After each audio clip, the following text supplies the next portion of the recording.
même l'éducation que la femme devait donner à la génération future.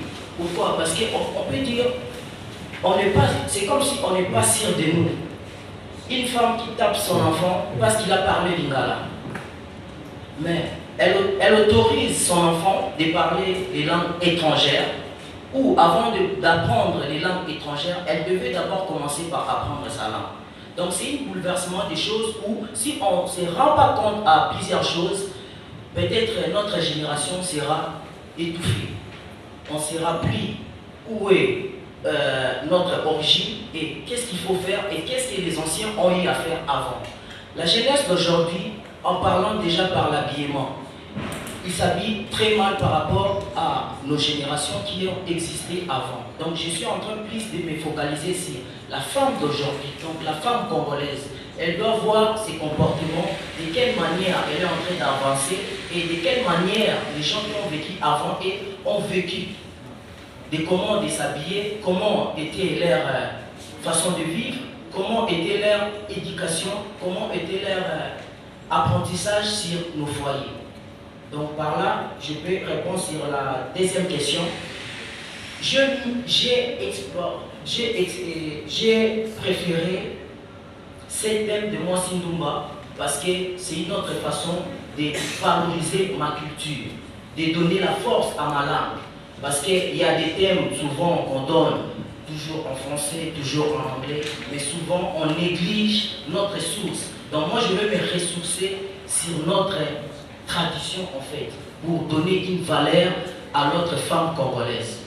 Voilà un peu pour ma deuxième question. Et puis je pense que j'ai eu à répondre mon frère. C'est bon. Merci beaucoup Claudie. Donc j'ai une question de Maman Constance, qui représente le projet, une très bonne question sur la langue. Bon, alors, ce que j'ai dit tout au départ, je n'ai pas voulu aller en détail, parce que selon mon approche, je disais que tous ceux qui sont ici connaissent déjà ce prix-là. Ça fait 9 ans que l'organise, donc le règlement on l'a déjà remis. En tout cas, pour ce qui est du prix Thérèse Amenga, c'est un prix où les candidats sont appelés à soumettre le texte en français. Pour moi, c'est ça. Donc, pour le prix Amenga, on ne reçoit pas le texte dans d'autres langues.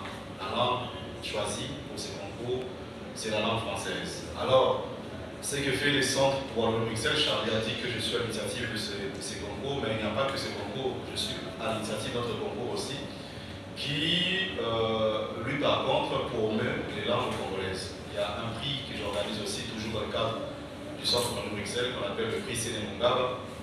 Et là, on reçoit le texte, n'est-ce pas, en Lingala, Kikongo, en Chiluba ou en Swahili.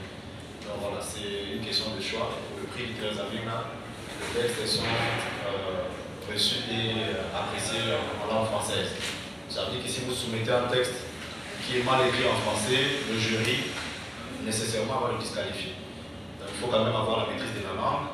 Et j'aimerais revenir alors sur un autre détail, c'est qu'il s'agit de nouvelles. Il ne s'agit pas des romans, ça c'est vraiment, je demanderai pour la presse d'insister dessus, puisque dès les premières éditions, le genre s'est cassé la langue, d'autant plus qu'il soumettait des textes qui n'avaient rien à voir avec la nouvelle. Donc vraiment, il faut insister dessus qu'on attend de nouvelles. Et les règlements qu'on vous a réunis, vous verrez qu'il y a un article qui explique ce que c'est qu'une nouvelle. Donc c'est un texte court, qui ne dépasse pas 10 pages. Voilà. Et puis après, ils doivent aller se ressourcer, s'informer sur comment est-ce qu'on fait une nouvelle. Ce que je dis aux auteurs qui participent, c'est qu'on a ces anthologies qu'on publie chaque année. Donc c'est très simple même pour les amis de la presse.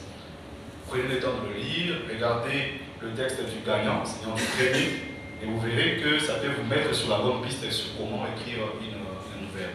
Donc ne nous envoyez pas de romans, ne nous envoyez pas de pièces de théâtre, ne nous envoyez pas de poèmes, à moins que vous soyez adolescent, ça va passer.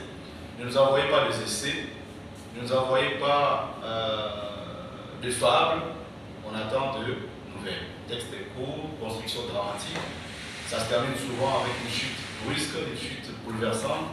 Ça peut être avec une introduction, comme on dit en français, une médiaresse. Donc il y a tout à apprendre en fait, pour écrire une nouvelle.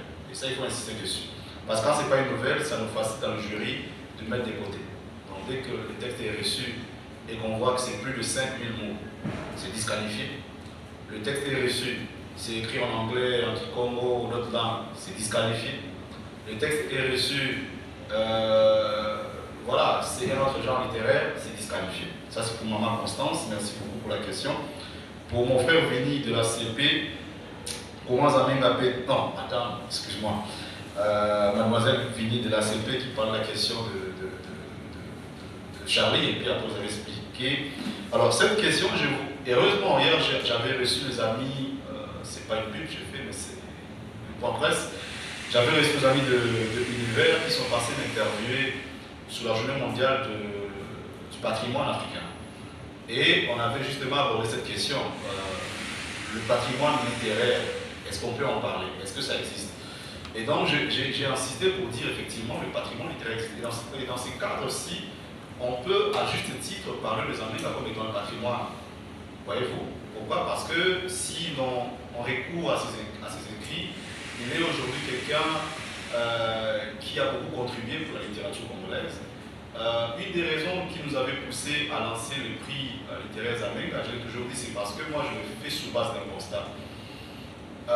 Maintenant, c'est vrai qu'on parle un peu de plus en plus de la littérature congolaise, mais il y a un moment quand vous alliez dans la cité, hein, Jimmy, et on peut le faire avec les amis de la presse, quand vous allez dans la cité. Pratiquement 6 auteurs qui ont été révélés sur la scène publique. C'est un concours littéraire qui rend hommage aux écrivains congolais, on a tous des mémoires. Et c'est un prix qui aujourd'hui est considéré comme un tremplin pour les jeunes auteurs. Nous invitons les jeunes auteurs en tout cas, mais tous ceux qui sont passionnés par l'écriture à participer à ces concours.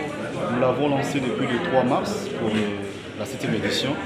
Elle prendra fin le 30 juin 2025 à minuit et à Kinshasa.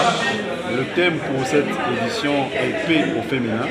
Nous voulons donc que les écrivains et les écrivaines puissent nous proposer des textes qui montrent le rôle, en tout cas la contribution de la femme dans la construction de la paix. Vous savez que c'est une année un peu trouble où il y a eu des conflits dans la partie Est, raison pour laquelle aussi comme spécificité pour cette édition, nous avons ouvert le concours à tout le monde. Il n'y aura plus du tout de limite d'âge comme ça l'a été dans le passé, où on limitait à 40 ans. Maintenant, tout le monde peut participer, donc de 0 à 200 ans, à envoyer votre texte et que ça soit une nouvelle, qui ne dépasse pas 10 pages. L'adresse pour la soumission reste la même, c'est prisamour@gmail.com et le texte en tout cas doit nous parvenir, comme je l'ai dit, avant le 30 juin. Voilà donc un peu les innovations ou les modifications du règlement pour cette édition et nous espérons qu'il y aura encore plus de participants et que cela va contribuer, n'est-ce pas, à l'avènement de la paix mais aussi à la promotion de la littérature congolaise. Merci beaucoup.